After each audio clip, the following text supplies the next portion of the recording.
Why don't you tell me about this company you just started and what you do for a living? Yeah, so I'm a financial planner. So for individuals and small families, kind of working towards money management. And I think people often think of, investment management, and that is a piece of it. But, we focus on more of the comprehensive planning, which has a lot of other aspects of that. Mm-hmm. Things like savings goals, budgeting.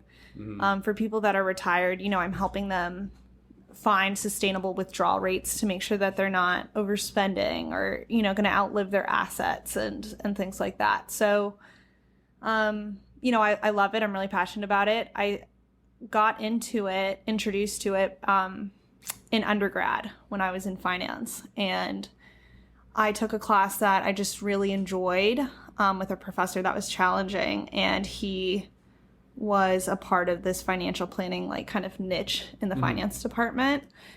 And it just felt like a way to help people, which I really liked versus, I feel like there's a lot of financial careers that aren't necessarily helping others as much. So, I felt like it was a good way for me to give back, and it was just fulfilling. And it used my skills like to the best of my ability. I've always been, math based and good with numbers, and to find a way to use that and have interpersonal connections and help people was just great for me. Yeah. I feel like media kind of portrays like people who are focused on money as evil, like the Mr. Krabs or something from SpongeBob. And like as I've gotten older, I've realized that it's not. It's like it can be a very helpful, positive thing to be focused on, financial planning and just like Yeah. you know. And I totally agree. And I think a lot of it is kind of mindset and mentality. There's a balance. You just don't need to be greedy or it doesn't need to be all consuming to try to make as much as possible. A lot of people say like the rat race thing. And I just think like it's just another aspect of your life that you want to make sure you understand well. And I don't think it's taught well in schools. No one teaches you about taxes and your 401k. Yeah. Or your employer benefits, what type of health insurance you should elect, and kind of the expenses that go with that is all really confusing. So I think, I was really interested in learning more about it for myself. And then to be able to help others is just, I think, really fulfilling. So did you always want to go into finance, like even in high school? Not necessarily. I just really liked math, and I didn't really know what finance entailed when I was in high school, and it was just something I kind of signed up for going into college, and it worked out really well for me. I also just knew that, I didn't want to do like kind of a math degree because I was worried about not having like interpersonal connections in the working world. I didn't want to just crunch numbers all day in a cube. Yeah. I wanted to be able to talk to people, and I'm not like kind of like in the sales world because I don't think I would be very good at that either. Me either. But to kind of have this base of people that I have connections with and just like make meaningful one-on-one connections is a lot better for me. Yeah, I feel like you're kind of like a therapist for people's money or something. Yeah, Like no, there's actually a lot of like kind of like clubs within financial planning organizations that will talk about the therapy behind money. And, especially with couples, a lot of the times I feel like they're therapists where I'm sitting down with them and you just have two completely different perspectives on wanting to spend their money. And it's so personal to just give me all of, your money and for me to just really have like prying eyes looking at how you're spending and looking at your credit card is intrusive. Yeah. So it's definitely personal. And then kind of like a therapist, you're kind of the third voice being like, I think you should save or should invest, or you're kind of the deal breaker like voice there to help them decide like what direction to take with their money. So that's a very, very important role that you play. Absolutely. I think emotional financial decisions aren't always the most sound. So when you take the emotion out of it, and I can just be the one there to make kind of more rational decisions and help you think rationally through your decisions, it makes a big difference Mm-hmm. for me to just say, I look at a lot of clients and a lot of different portfolios, and I'm telling you that you're not spending at a sustainable rate, Mm-hmm. And it can kind of wake people up sometimes. Okay. So, did you do similar financial planning in your career up until this point, or did you just do a different financial role and now you've started doing this? So there's different, sides of the industry. And so right after undergrad, I started with a different company in Falls Church, and they were still comprehensive financial planning firm too, but they kind of just charged their clients differently. And I was introduced to the woman I work with now, Connie Duprat, actually through my mom. Okay. And it was just a little bit of a small world random thing where my mom happened to be working for a financial planner who was looking to retire. Okay. And when Connie learned that I had all the certifications I needed to basically come in and have an opportunity to buy her business, she brought me in. And Whoa. So you bought out her business? yeah, I'm in the process of buying out her business. So, I've been working with Connie for 3.5 years now. And the reason I came over was always with the intention of buying out the company. Okay. So you were like her apprentice and like Yeah. worked with her clients, and now she's retiring and you're taking over full time. Exactly. But it's still like an LLC that you're. Yeah. So it's an S corp, and so she is now fully, she's not fully retired, but she is no longer the owner. So I'm 100% the only owner of the business now, which happened as of January. And we kind of put together a contract in terms of, non-competes and how I would pay back the price of the business, because it's kind of like a house where you put down a down payment and then you have a loan. Yeah, I was going to say, did you have to take out a loan? I'm sure this was not cheap. It's not a loan through the bank. It's just a loan with her. Okay. So I have an interest rate with her, and I'm paying her back quarterly from revenues that are generated through the company.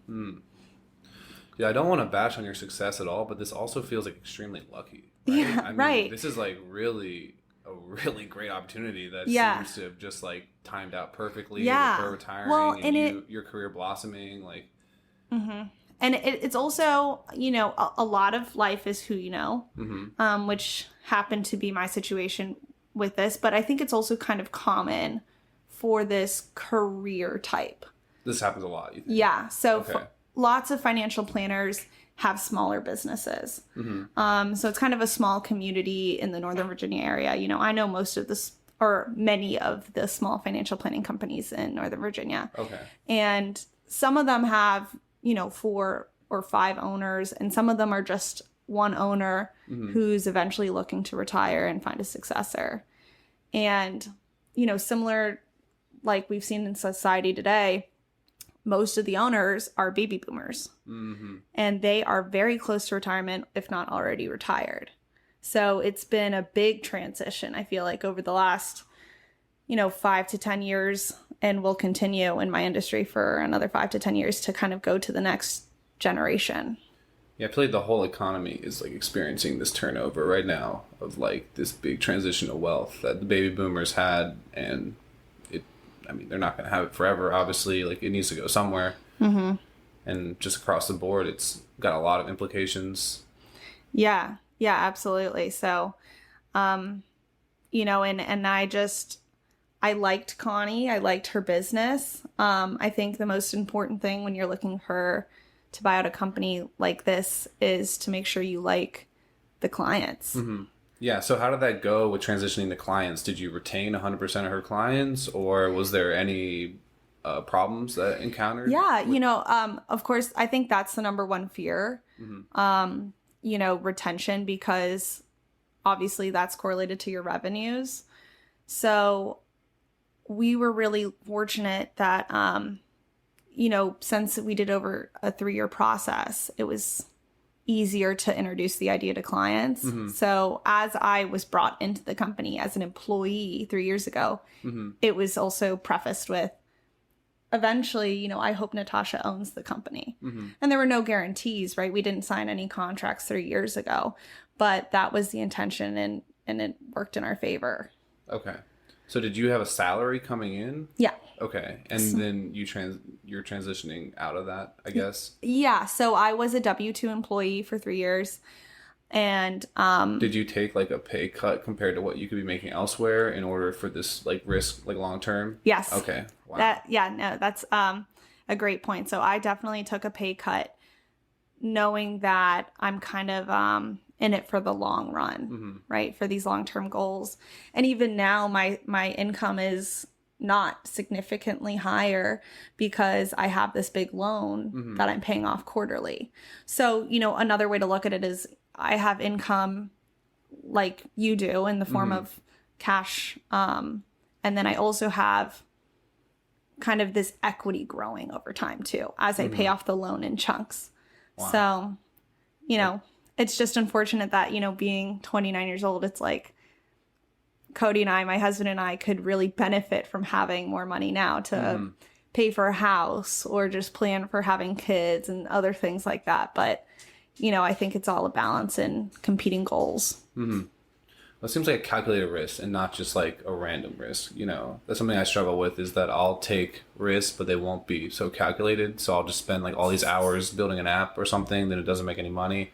And I don't have like a plan to get money back on my time spent or money spent, where it seems like this all should truly pay off for you, you know? Yeah.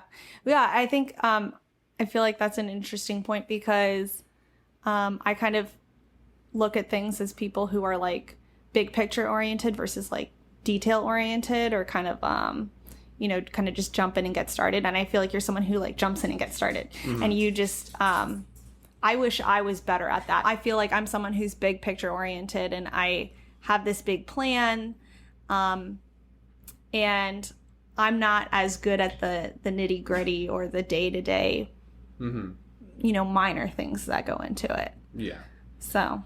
Yeah, I can see like long-term vision, and I can see like short day to day pretty well. Like what I can cut that down, but then I have like the intermediate, like, okay, how am I gonna get from A to B to C? And then the long-term vision like has always been an issue. The connecting. And just the financial aspect of the business too. Like, I mean, obviously, you know, the software aspect, like I'm pretty good at. That's why, and I figured, like, as far as the investment goes, the time working on software was going to pay off for me just having that skill. So even though I never made money, it wasn't like a complete waste. As far as like, okay, now I can build software, but I've just never understood how to operate the financial side of a business ever. Like, even though that's been a goal of mine. So that's why I'm glad I'm talking to someone like you, who it seems like that is the side that you understand specifically, you know? Yeah. I mean,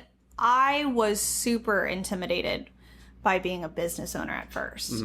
You know, I loved being a financial planner. I was a great employee. I knew what the clients needed. I knew how to help them. Everything that pertained to getting the job done, I knew how to do. But in terms of running a business and running a company, that stuff was really foreign to me. But aren't those similar, since one is like helping someone financially plan their life and the other one is like a lot of finances of the business? Are there a lot of crossover skills? There's definitely some, but you know, I'm proficient in personal taxes, not corporate taxes. And, you know, I think the other thing with my industry, especially, is there's a lot of compliance with my licenses and also just as a business owner. Okay. So I really understood my compliance requirements as with my personal licenses, but then I was really intimidated of the compliance regulations associated with a company. Okay. You know, run by, whether you're, you know, managed by FINRA or the SEC, all these regulators have kind of stringent but sometimes vague rules to follow, and it's just, how do you make sure you check all those boxes? That was really scary. Mm-hmm. Okay, let's talk about like just the operations of the business. So like, what is some general advice you give your clients? What are some issues that you see, like trends that people have problems with? How do you go about fixing those things? Yeah, well, I think I should start too by explaining that my clients are an average of about 60, 65 years old. Okay. So that's where, you know, we have a lot of retirees or kind of transitioning into retirement. And I'm helping a lot with things like answering the questions of what should I do with my old 401k? Should I keep it here or should I roll it over? What do I do with my Social Security? Should I start Social Security benefits now or should I delay them? Mm-hmm. And then it's really scary for people that are retiring to go from, you know, having a $150,000 salary to not having any income. And they're like, well, where am I going to get the money from? And they have this $1 million or $2 million portfolio that they can take money out, but they're so scared too because they've been saving their whole life. It's weird for them to change that. Yeah, I feel like the hard part too is like you never know when you're going to die. And so you need to make this $1 million last over 10 years or 45 years? Exactly. Who knows? That is a huge, if I knew the day my clients were going to die, I could help them so much better. I would tell them to the penny what they could spend daily. Yeah. I could easily answer those questions. So I guess that's a big question. How do you account for that variable? So a lot of it is just gauging the client's comfort level. So you have to kind of understand how risky the client is, you know, and how they portray their personal health. You know, I can't pry too much into their actual health, but you know, I have some clients that have had cancer in the past and maybe they're in remission now, but it's very likely to come back, or some clients who are sick in other ways and they don't think they'll have a long life, you know. Okay. And those kind of go into how we decide when to apply for Social Security. Okay. So their health is like very intertwined in the whole process. Yeah, and their comfort level. Yeah. You know, so I just kind of talk them through whether we're buying, you know, sometimes there's policies like long-term care insurance, which can be really expensive. And it's kind of just gauging, well, you know, do you want to pay this very expensive insurance for the reassurance that if you have high healthcare needs in the future, you have this policy to lean on? Or do you want to kind of take the much riskier route of saving your money, keeping it for yourself? But if you have, you know, health insurance or health issues, you are kind of dependent on whatever you have in your own bank account. Okay, so you said there's like these two routes that is like a big decision point for most of these people. What do you think you're going to decide when you're in their position? I'm definitely more of a risk taker. Okay. And that's just, you know, it could be a factor of me being young. I feel like if you talk to financial planners that are older, a lot of them are more risk averse because they had to go through kind of the 07, 08 crises and dealt with not only managing their clients' money, but their personal revenues and portfolios went down, right? Their business revenues probably went down significantly, as well as their investments. So, you know, some people would say that with more experience, and as you age, you'll become like more risk averse. But personally, right now, I'm definitely more of a risk taker with the way I invest and make my decisions. And also for you personally, if you're worried about it, you probably kind of pay more attention to your health over the years in order to not be in the position where you need, right? Because a lot of this is like, let's say if you were smoking for the next 30 years, you might need this other package that, you know, had more guarantee that you're going to get treatment. But if you're living a healthier lifestyle, you're probably more able to not rely on those types of packages. Yeah. Right? Right. But at the same time, sometimes the healthiest people will end up with cancer or have a heart attack, right? So a lot of it's totally unknown. But I think it's just about understanding those risks. You have to know what's on the table that you could be letting go of. And just, if it happens, you have to be okay with the decision you made. Yeah. Okay, so you said all of your clients are like in their 60s. Are you worried about this? Like, are you going to be looking to replace all of her clients with like a younger crowd soon? Or you think you're still going to specialize in people at this age, since this is kind of where all your clientele are at and the experience you're getting? Yeah, no, that's a great question.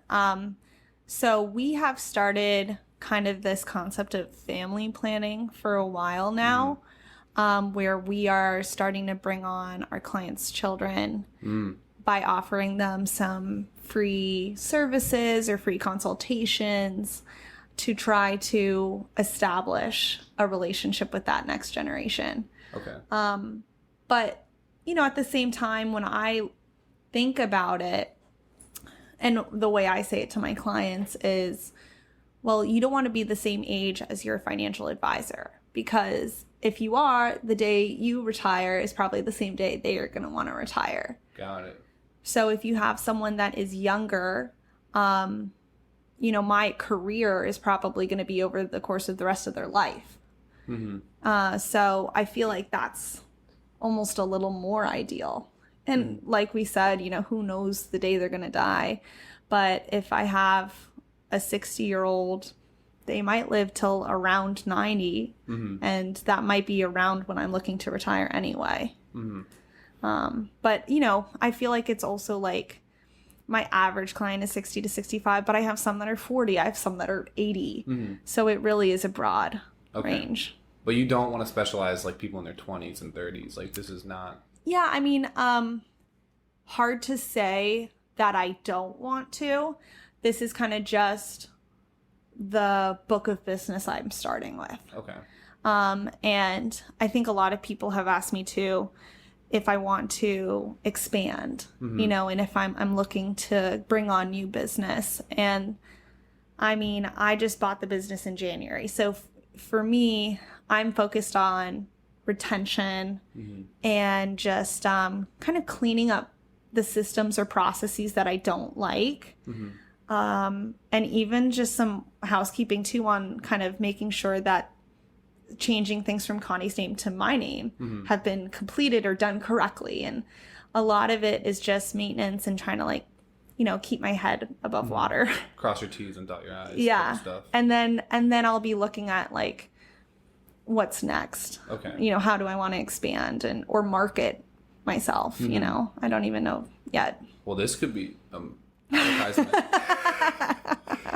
It's always more fun to interview someone though who has something to gain. Like just like I interviewed someone who is like a nutritionist, and she gained one new client from our episode. Yeah. Like, and maybe no one will reach out, but it's exciting to interview people that could today or down the road gain something from someone listening to this interview and being like, oh, I trust her. Like, right. Maybe I'll reach out. So I'm excited that that there is something that could be gained, or we could do another interview. Maybe if you're really trying to market and expand, like a couple years from now, we could do another absolutely. interview.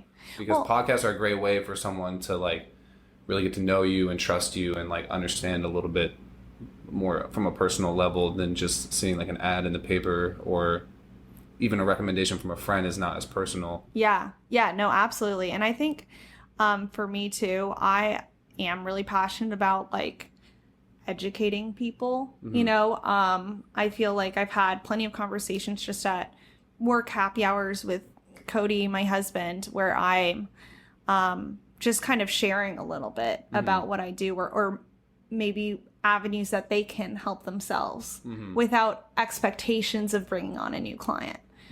Just because I do think that people can improve their picture with sometimes just a few small steps. I feel like a lot of people in your position, they do like go into content creation to like promote their business and to like educate people and stuff. That's a whole another ball of stress though, like to add to your plate, I mean, to me, it's like, not really my like niche as much. I think just with my age range of clients at this time. They're not on TikTok. Not really. So I don't even think most of them would know what that is. Yeah. Let alone Instagram. You know, they're probably all still on Facebook. So it's definitely just different. And we do receive a lot of referrals, which is where we've kind of accepted new clients at this time. And sometimes they move forward with us and we have these long-term relationships, and sometimes they decide not to for one reason or another, whether they maybe husband and wife don't agree, maybe it's just too busy of a time because they're moving or whatnot. And I always keep that door open. You know, it's not personal to me, it's business. So it's, you know, you can't assume it's because they don't like you or whatever. It's all just what's the best decision for them, and they're just trying to make that, and so am I. And of course I think I'm the best decision for everyone, but Of course. you know, not everyone's going to see eye to eye with me, and that's fine. Interesting. You said that there was like some systems and processes you were maybe improving upon or something. Is there anything you would want to share as far as like lessons you've learned of like how to do things better, or just systems, processes that weren't working as efficiently as you thought they could be? Yeah, I mean, definitely hard to answer because I think my situation, it's just very specific things. But I became an owner of a company that's been around since the 80s. Okay. So a lot of the processes have been around for a long time, and maybe they're outdated. Okay. Just in terms of how we're documenting notes. And so I have great ideas on, I want to use this new software. I want to use a different CRM, which is a client relationship manager. But that's a big project to tackle when you have over 150 clients, right? To transfer things over. You have 150 clients? Yeah. Oh so my gosh. households. And I mean, some of them don't need as many services as others. So some of them are lower maintenance. But it's a lot of work. I have a lot of work day to day, and then to try to implement something new takes a lot of time and effort. So I think I'm careful before I make a change. I kind of will sit on an idea for a while before I implement something new. What CRM are you using? So we use Redtail right now. Okay. But honestly, we don't use it to the full capacity. Okay. We're kind of using our kind of document storage space more for workflows than Redtail. Okay. Which is one of those outdated systems that I want to change.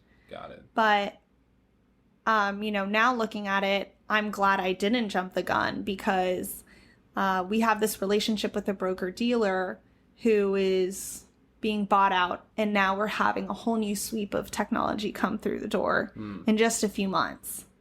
And with that, they might be taking away Redtail and other things. So it's just such a gamble to like switch over and to put in a lot of work into something that maybe isn't going to work for the long run. So I'm definitely careful before I make a change, I think. Okay, did she have any employees when you came on, or is she one-man team? So Connie's only employee was my mom. So my mom, Tatiana, she was her executive assistant. So kind of helping a lot with preparing paperwork, emailing clients, instructions or just to-dos or scheduling stuff. So now my mom is still in that role. So she's my only W-2 employee. That's so cool. Yeah, so isn't you that and crazy? your mom are running it now. Yeah. That's cool. Yeah. Which was definitely a transition in itself. But I think for the most part, we started that 3.5 years ago when I came on. It was hard to start working together because obviously there's so much personal relationship there on top of an employee relationship, coworkers relationship. But we've kind of gotten that figured out. And it's pretty funny where, we have an office phone, so we'll call each other, and half the time I'm like talking about, client A and being like, oh, did they send their tax return? I can't do this analysis. Okay, we'll call them and ask. And 10 minutes later, I'm calling her like, so what are you guys doing for dinner tonight? That's so funny. Yeah. That's cool though. I mean, is it, I'm sure it's great to get to spend extra time with her and stuff as well, Yeah. Yeah. I feel really lucky. I saw some graphics, maybe over the last few months or something about your relationships with different people.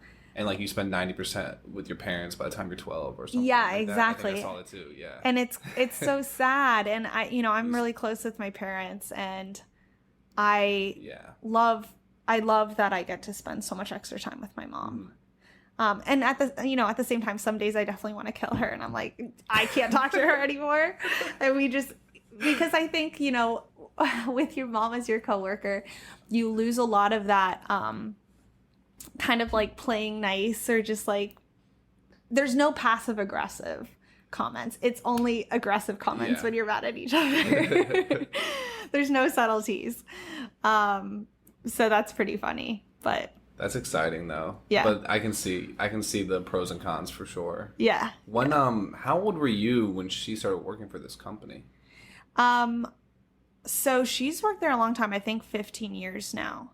So I was like in high school. You're like 15. 15 or 16, probably. Could you have ever imagined that you would be running this company that your mom? No, I didn't even food on the table for bother to ask who she was working for. I had no idea what she really did. So this only came into the picture like 3 or 4 years ago as like even an idea. Yeah. Okay. So you didn't like have a relationship with Connie like through barbecues and stuff? No. And Connie, so the office was originally based in Tyson's, but I don't even know how long ago now, maybe 5 to 10 years ago, Connie moved the office fully virtual. I think it was in like 2012 or 13. That's pretty early. And she moved to Annapolis. Okay. So all of our clients are here in Northern Virginia. So. Most of them, but we actually have clients all over the country. Okay. And since we were 100% virtual through COVID, we didn't have a lot of the same pains that other companies went through to go virtual. Wow. Which was lucky. And our clients were pretty used to video conferencing versus, especially at that age range, like lots of 60-plus-year-old clients really like the in-person thing, but our clients are really flexible. That's nice. Yeah. So are you gonna try to hire any employees in the future, or are you gonna, like you were saying, like down the road, do you want to expand, or is this you kind of want to keep it like a one-person company? Yeah, I think right now. Well, I also still have Connie so she's a contract employee. Okay. So she's working, less hours this year. She works about 10 hours a week. Okay. That's nice that she's going to phase out kind of like that. And she's there for those tough questions. Maybe there's something really intricate that I don't know how to answer, and she can help me understand or learn about it better. Or clients that are a little more difficult that only want to talk to Connie. Okay. And she can kind of join me for a call and kind of just give that stamp of approval. Like, Natasha, I agree with Natasha's advice to help ease any difficult situations. You were saying earlier that certain clients maybe get too emotional about the decisions they make with money, and you can help them kind of make a more rational decision. What role do emotions play in your financial planning and in financial advice with people, or do they play any role at all? Yeah, I think emotions for the most part in financial decisions are a bad thing. Okay. I would say, but I don't think it's necessarily cut and dry, black and white either. But I think that when you make emotional decisions and, for example, you see the markets going down and you see your portfolio value dropping, an emotional decision would be, I'm scared of it going down more. I want to sell everything. And then you get out of the market when it's at its bottom. And that's kind of like financial 101, the worst thing you can do. So I think that when I can kind of like weather the storm, that is kind of those emotional drivers, it helps a lot. Same thing with, I don't know, I feel like it can play a factor into other things, like when we're talking about estate planning and estate administration. It can get really sticky when someone dies and they didn't tell their kids how they left the money to the kids. And sometimes emotions run really high. Yeah. So I try to help situations like that by encouraging my clients to tell their family members what they want to happen upon their passing. Okay. Because that takes away less, the surprise factor, and especially when you're mourning someone and you're maybe not sleeping and just emotions are really heightened. It can get sad and sticky. And yeah, that's a good topic that I didn't even think about. How do you advise people on writing their will? Like, when should they think about it? What do people typically do? Yeah, do they give money just to their kids or their grandkids, or do they? It is a whole realm of things, and I will start first by saying my most important statement in any client meeting is to say that you need to talk to your estate attorney. Okay. I'm not an estate attorney, and I can't give legal advice. Okay. But I go into conversations about establishing wills and talking to your attorney about a trust. Everyone should have estate documents. It becomes significantly more important the day you have a child. It's still hugely important the day you get married. And, I think that life is always changing, so you need to always make sure that you're updating those too. Whether you leave them money to your kids, to your grandkids, to a charity down the block, that's totally up to you. And I have clients that are doing a lot of different things. So I'm just here to help them fulfill those wishes, not really advise them, what's best. Okay. Yeah, and with the emotional question, I guess the thing I was kind of getting at is, like, do you see all these people online who are like, you got to manifest the money, like, you need to believe in the money and then it'll come. And like, I feel like your answer is like, you think that's a bunch of bull, but like, what is there anything to that? Is there anything to like the spirituality, financial convergence that you see online all the time of like these financial guru? Simple answer, no. I'm not woo-woo enough to believe in stuff like that. But I mean, in terms of just like, I feel like general life manifestation is kind of a thing. Like, I think that a lot of the times, like, if you decide to be happy and decide to have a good day, you'll have a better day than you would have otherwise. But I don't think that directly translates into other things like bringing in money. I just think that you can kind of self-motivate into being more proactive. That might lead to more money opportunities. Because those types of people tend to like bleed into like more of a life coach than like a financial coach, but they kind of do both sometimes. Do you ever give out like general life advice too, or you just kind of like, hey, I need to stick to the money and the finances? I think that, like I said, when I feel like I'm a therapist sometimes, I think I'm always kind of like a shoulder to cry on if needed, or an ear if someone just wants to vent or talk.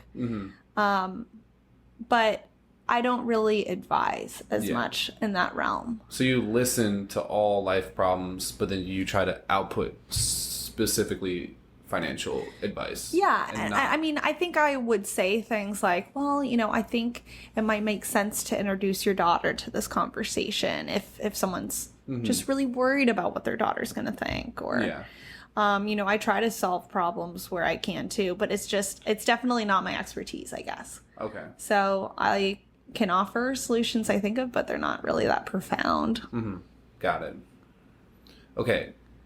How do you organize your life? This seems like so much. Just 150 clients. You have maybe 1.5 people helping you. how do you get it all done? Like, how do you manage your just like daily activities, your stress levels, your lifestyle? Yeah, great question. How do you live your life in a way to succeed? I am a big list maker. It makes me feel a lot less cluttered inside my own mind because Paper or paper. Okay. I have like a daily calendar where you just kind of rip off each day. And I often will just rip one off to make a list, random list. Sometimes it's personal stuff. Sometimes it's work related.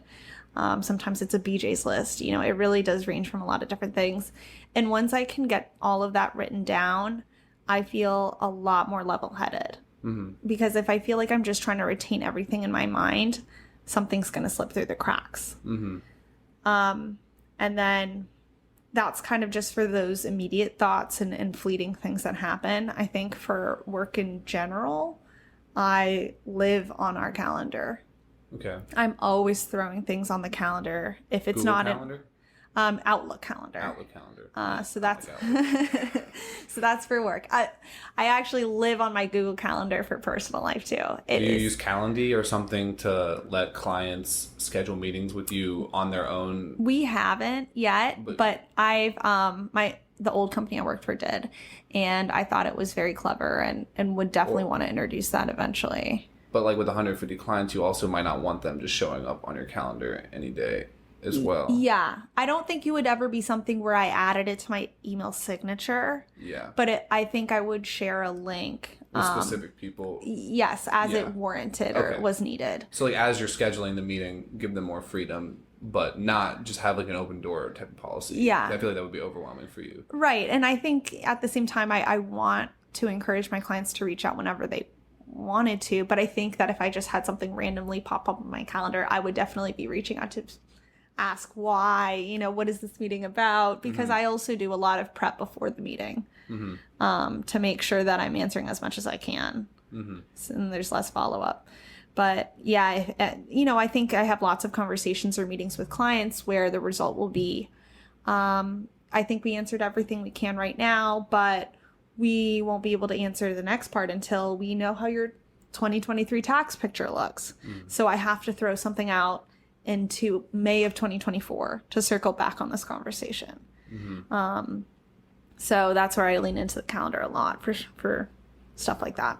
And you also live by like the agenda of the calendar. So if they start talking about something, like if this is to talk about their 2024 taxes and then they start asking you about investing in Bitcoin, are you like, yo, shut up, like this is I'm totally open to, I'm really flexible. Okay. So if they bring up something random, I'm open to talking about it on the spot. I might not have all the answers, or you might have another meeting, right? Yeah, so sometimes I'll kind of say I'll follow up via email. I also really like to keep stuff in writing because it's easy for me to look back on. Do you have some tool that turns your conversations into a script from your I don't. So what I do is for my virtual meetings, phone meetings, I oftentimes will prepare a really thorough agenda, which will like also double as the documentation I keep after. Okay. And after the meeting. But what if you'll sit there and change the agenda if you guys talk about different bullet points and you'll take notes in person? Yeah, so that's why I really like virtual meetings best, because I can type those right onto the screen. And what I usually do is I just change the font color so I know it's a note I just added. And then it's usually shorthanded, so it's just a few random words. And after the conversation, I go back and expand on that thought and idea. And it really doesn't take me too much extra time. Okay, so virtual notes, virtual meetings, virtual calendar, but paper lists. Yeah, paper to-do lists. To-do lists. What about yesterday's to-do list, things that didn't get done? Do you go grab that at the beginning of each day and transfer those over? No. I You just keep it until it needs a new one. So I will make a list of what I want to do for the day, or sometimes just for the week. Okay. Things I need to get to. And it's usually smaller things that don't warrant a whole workflow.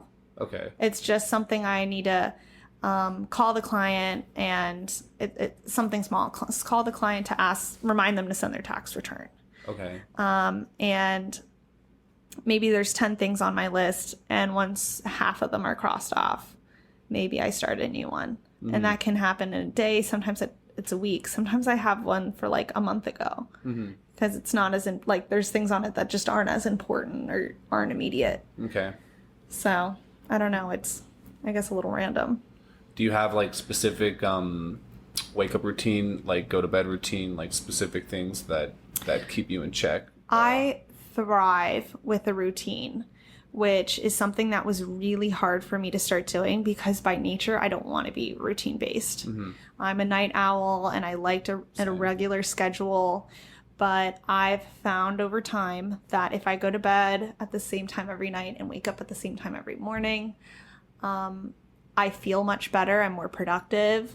Mm-hmm. And, I'm just less lethargic at work. I'm more likely to work out, and that will motivate me too. So mm-hmm. sometimes I'll work out midday, and that actually makes me more productive in the afternoon. Mm-hmm. Yeah, I like to do that too. Mm-hmm. Definitely. What about goals? Like, do you set weekly goals, monthly goals, year? Like, how do you structure? So I made a very thorough goal list going into this business buyout. So I started it in the fall, mm-hmm. and I started a list of like 2023 goals.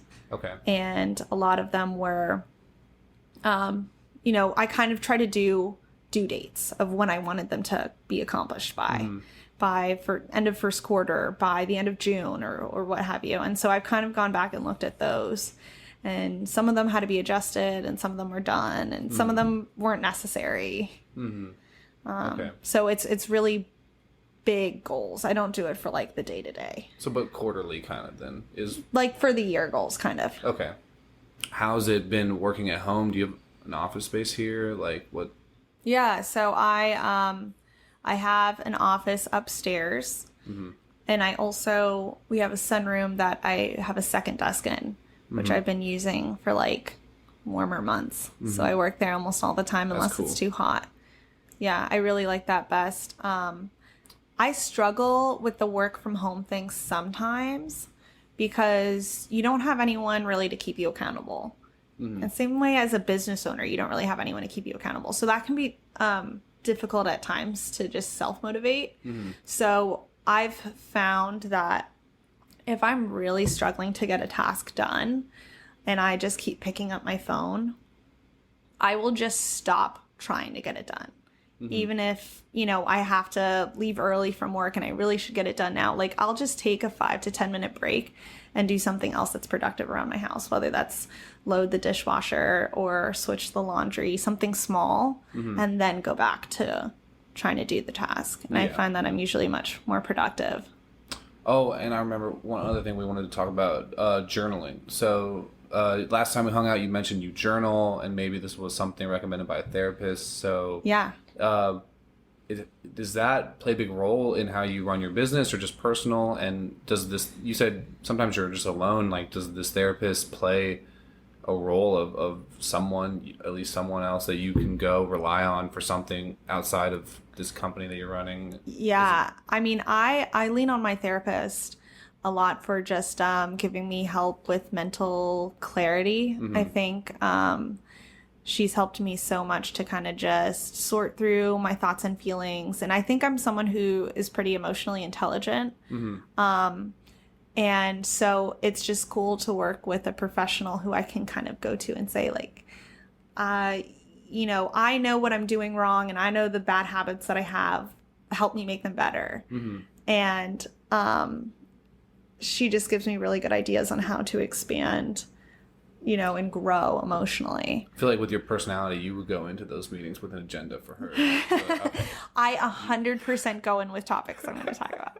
And sometimes I dread it and sometimes I love it. Yeah. Because there's certain things that'll happen to you emotionally over a course of 2 weeks, because I see her every 2 weeks, that sometimes you just don't want to talk about. Mm-hmm. Something that just like makes your stomach turn and makes you upset to think about, but you should talk about it to kind of process.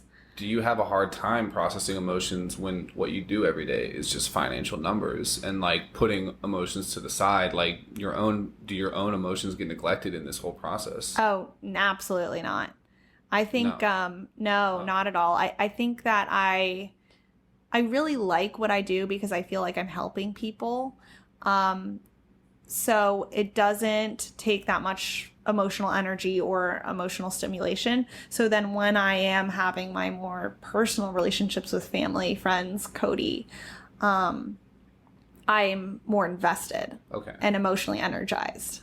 Yeah, I feel like you guys have a good family life, work life balance, right? Like you guys seem very involved in both your families and seem, even though you're running this company, to have a very good balance going on with just exercise and socializing and Yeah, thanks. I think our biggest struggle is always overcommitting, overextending ourselves. like maybe a podcast, Yeah, where right. you When guys we have some already have other stuff going a on. full day planned, work, PT, picking Yeah. up our car. So I think that Cody and I both really value our friendships and relationships in general. And, we're always trying to do more for our friends and show love by giving more, whether that's helping a friend move or doing a podcast. I think that sometimes we will accidentally overbook ourselves to the point where now him and I don't get any quality alone time. And when I mean quality alone time, I mean something other than cleaning the house together or taking care of the dogs or what have you. So we've made a point to try to do weekly date nights to try to focus more on taking care and nurturing our personal relationship too. And I think like journaling helps with stuff like that. So when I can put aside 10 minutes before I go to bed to journal, I can kind of pinpoint better the things I want to work on for the future. I think that I can reflect on it, what I've done for the day or just over the last week. If I want more time alone with Cody, or I really feel like I need to reach out to a certain friend.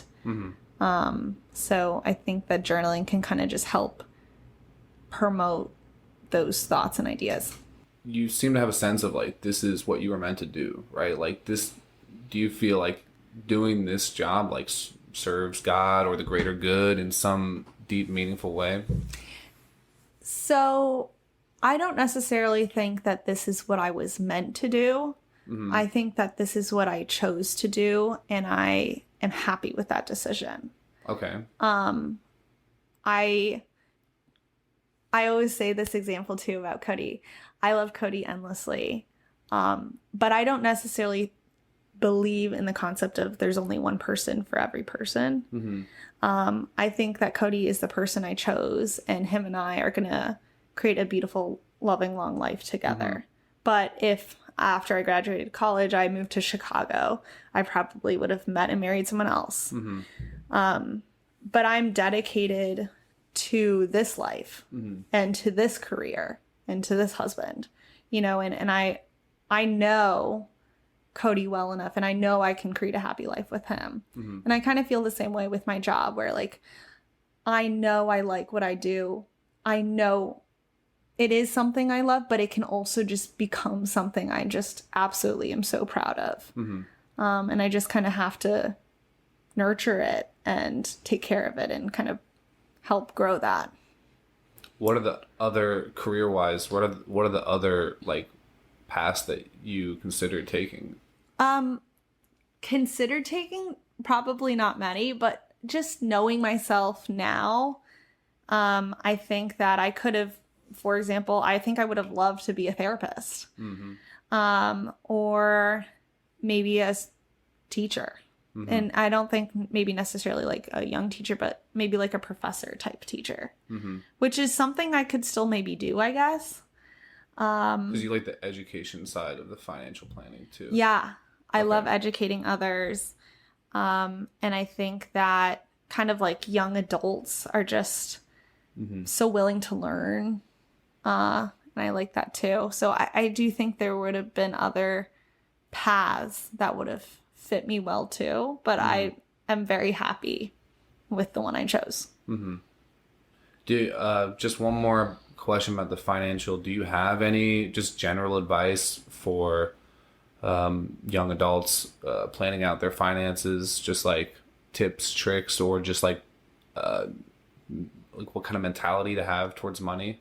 Yeah, I think I would say that one of the most important things is to stop comparing yourself to someone else. You know, a little bit of that concept of like the grass is always greener.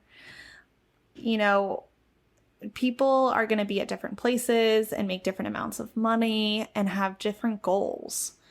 So I think that a lot of times I'll see people my age overspending because it's a little bit of, you know, trying to keep up with their friends who are in a different place.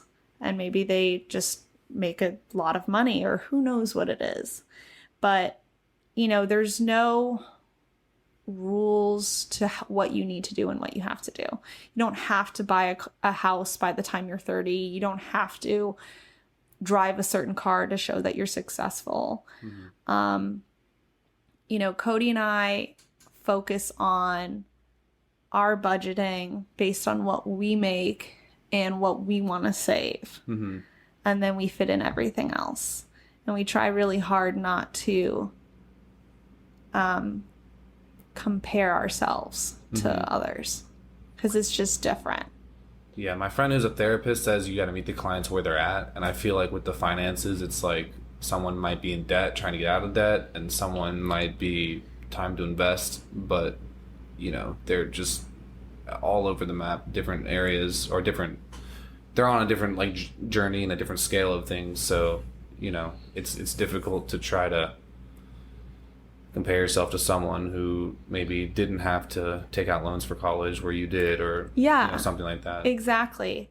And it, you know, teaches the value of money in different ways. So, you know, I think that comparing yourself can just lead to a lot of mistakes and money spent that didn't need to be spent. And I just think it can lead to frustration. And I feel like that's kind of true and when you compare yourself to others in any other aspect too. So that's an important one. And I think, you know, just figure out your goals and what you want to do with money and your money in a few years and position yourself to try to meet that in terms of creating a budget that would let you save enough to meet those goals in the future. Okay. Last question. What do you think the meaning of life is? Oh, meaning of life.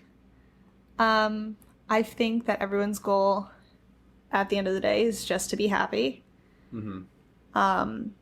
And so I think that we are all, especially with social media nowadays, we're all just trying to look happy. But I think we need to let go of that and focus on doing the things that actually make us happy. All right. All And right. that's it. Thank you so much. Yeah. This was awesome. Yeah, thanks for having me. Yeah, let's cut it off. Wait, I'll just say that I'm really proud of your business. I think it's awesome, and I'm just really excited to see what the future has in store. Thank you. I'm excited too. Yeah, good luck.